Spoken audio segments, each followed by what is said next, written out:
Olá, meu nome é Nathalie, este é o Field Drops.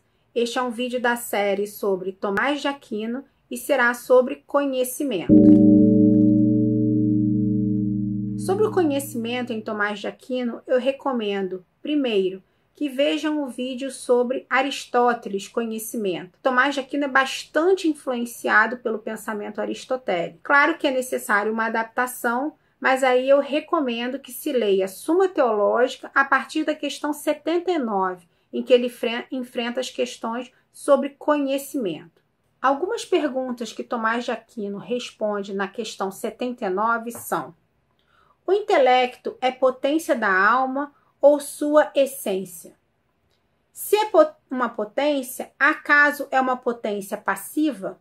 Quer dizer, o intelecto apenas recebe informação e ele é passivo nesse processo de receber informação, ou ele é ativo no processo de construção do conhecimento? Se é uma potência passiva, é preciso afirmar o intelecto agente? É alguma coisa da alma? O intelecto agente é um só para todos? A memória está no intelecto? Ela é uma potência diferente do intelecto? A razão é uma potência diferente do intelecto? A razão superior e a razão inferior são potências diversas?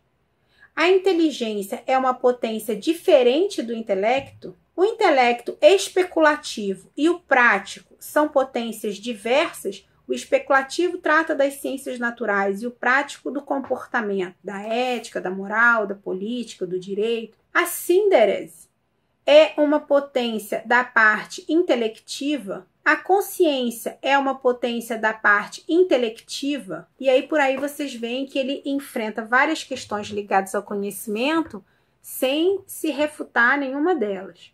Mas aí voltando ao debate sobre Tomás de Aquino e Siger de Brabante.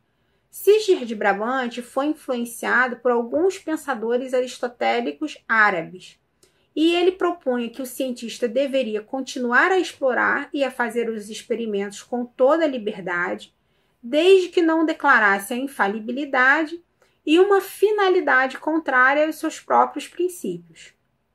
Enquanto isso, a Igreja deveria continuar a se desenvolver e a se definir com relação a questões sobrenaturais, por exemplo, sobre a salvação da alma, e não deveria alegar nada contrário aos seus próprios princípios.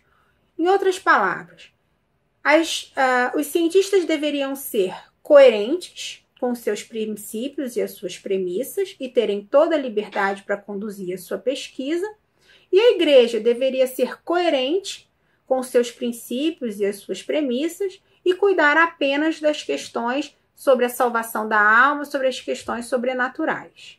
Segundo Chesterton, o Siger de Brabante disse o seguinte: a Igreja tem que ser correta teologicamente, mas pode errar cientificamente.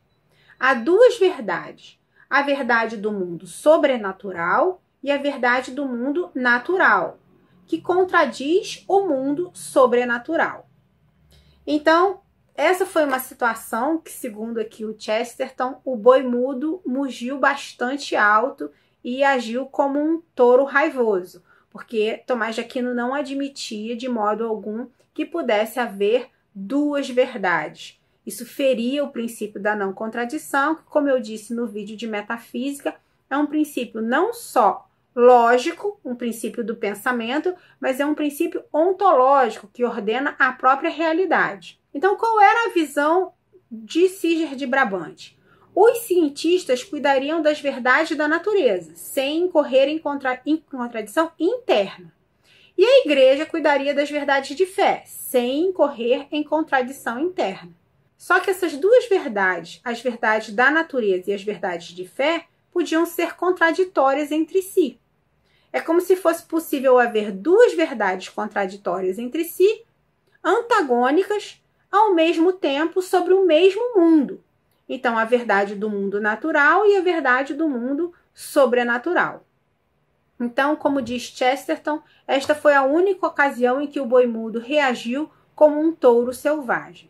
E a afirmação de uma única verdade, ele abre aspas, diz o seguinte: não se baseia em documentos de fé, mas nas razões e afirmações dos próprios filósofos. Quer dizer, seria uma contradição interna da razão, da própria filosofia, sem envolver questões de fé, afirmar a existência de duas verdades. Isso fere a lógica, isso fere a filosofia, isso fere a razão. Não há duas verdades, só há uma única verdade. Então, Tomás de Aquino veio afirmar que havia dois caminhos para descobrir a verdade: o caminho da filosofia e o caminho da teologia, o caminho da razão e o caminho da fé, o caminho da ciência e o caminho da religião. Mas a verdade é uma só. Então, você chega a essa verdade por caminhos diferentes, mas a verdade é uma só. Quer dizer, a verdade, como dizia Agostinho, ele é um termo pré-fixado, do qual nós nos aproximamos. O que varia é o conhecimento do sujeito sobre a verdade. Não é a verdade que varia. O que varia é o que eu conheço sobre a verdade. Então, eu posso conhecer pelo caminho da ciência ou eu posso conhecer pelo caminho da fé, mas a verdade é uma só. Para Tomás de Aquino, nada do que fosse descoberto na natureza podia, em última análise, contradizer a fé. E aí eu cito mais uma vez aqui o Chesterton. Tomás de Aquino pretendia permitir que uma só verdade fosse abordada por dois caminhos, precisamente porque tinha certeza de que só existia uma verdade. Como a fé era a única verdade, nada do que fosse descoberto na natureza poderia, em última análise, contradizer a fé. E vice-versa.